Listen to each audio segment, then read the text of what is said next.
Ayan guys, magandang buhay sa ating lahat. Ayan ang aking vacation galore. Nung nagbakasyon ako after 6 years. Ayan ang aking mga kapatid. Ayan, kasama ko naligo kami sa McAfee River.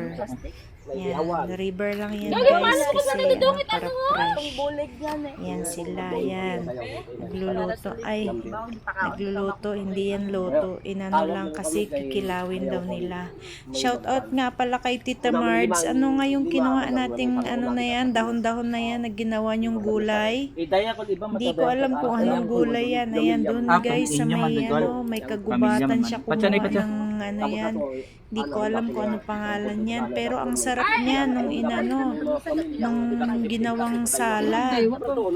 Ayan guys, nagdala din kami ng talaba, nag-ihaw ng isda. Ayan, doon sa may unahan na yun, yun yung tubig na dumadaloy galing sa bundok. Fresh na fresh ang tubig. Yan guys, nakakawala ng ano, ng stress, nakaka-relax din ako after 6 years. Yan, dyan kami pumunta ng aking mga kapatid. Yan, diba, nature lover kasi kami, kaya dyan sa gagubatan. Guys, shout out sa mga kapatid ko at hipag. Yan, please watch my YouTube vlog. Thank you for watching.